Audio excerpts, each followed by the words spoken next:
আছে, যেমন আমরা 18 কোটি বা 17 কোটি, আমাদের কিন্তু যেই আসুক সহজে শেষ করতে পারবে না।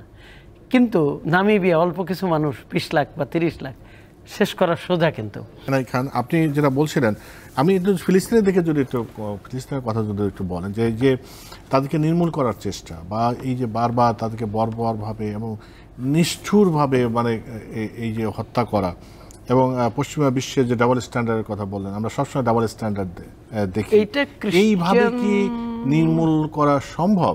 এটা খ্রিস্টানদের পলিসি এবং এরা ভাবে সেইভাবে, এবং এরা কিন্তু পৃথিবীর অনেক জায়গায় নির্মূল করতে সম্ভব হয়েছে। আপনারা যদি দেখেন, ডাচরা ইন্দোনেশিয়ার 2টা দ্বীপ, সেটাতে স্পাইস হতো, তারা রাজি হয়নি সেসব অন্য জিনিস বাদ দিয়ে এটা চাষ করতে। এক সময় কিন্তু তাদেরকে একদম সব মানুষকে মেরে ফেলেছিল। এখন আবার পপুলেটেড হয়েছে। এবং আপনি যদি দেখেন, আজ থেকে 20-25 বছর আগে, আমি ফলো করে এই জন্যে জানি, টাইম ম্যাগাজিনে দিয়েছিল যে মধ্যপ্রাচ্যে পপুলেশন বুম হচ্ছে, কীভাবে পপুলেশন বাড়বে, ইসরায়েলেও পপুলেশন বেশি হয়ে যাবে, যারা প্যালেস্টাইনি তারা এসব দেয় কেন, সচেতন করে যে ওদেরকে মারো। এর উদাহরণ হিসেবে আমি বলবো, দেখেন এরা সেই জন্য পশ্চিম তীরে কিন্তু এখন মাইনরিটি হয়ে গেছে, কিন্তু যারা প্যালেস্টিনিয়ান, এটা কিন্তু একটা ভাববার বিষয়। তারা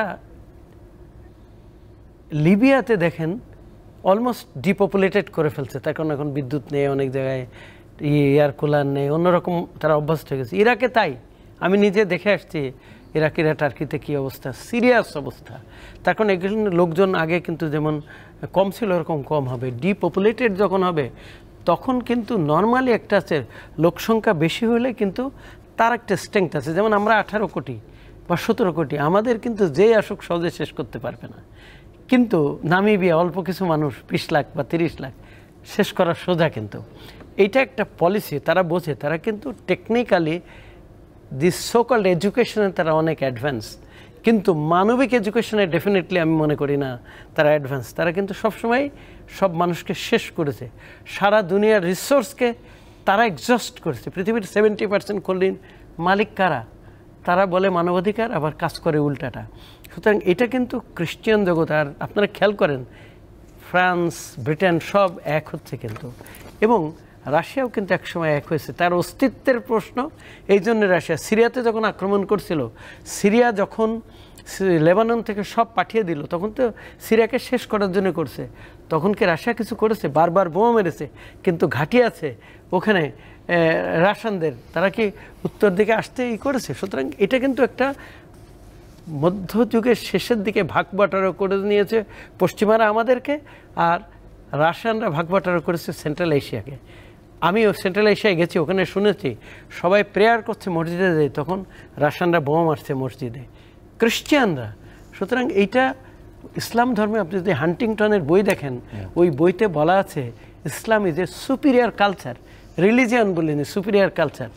তো বলছে কিন্তু অর্থোডক্স ইসলামের কোনো ভবিষ্যৎ নেই। আবার যদি দেখেন শিয়া সুন্নি যে ডিভিশন, আমি মনে করি এটা খ্রিস্টানদের করা। আপনারা কি জানতেন ইরাক যুদ্ধের আগে?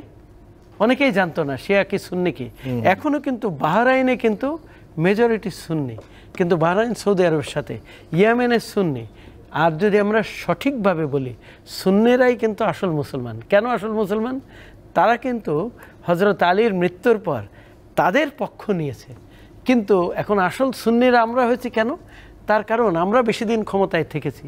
যদি বেশি দিন বিএনপি ক্ষমতায় থাকতো, আরও ধরেন 100 বছর 70 বছর থাকতো, ওরা তো কয়শো বছর ছিল, তাহলে কিন্তু জিয়া রহমানই ঘোষক প্রতিষ্ঠিত হয়ে যেত।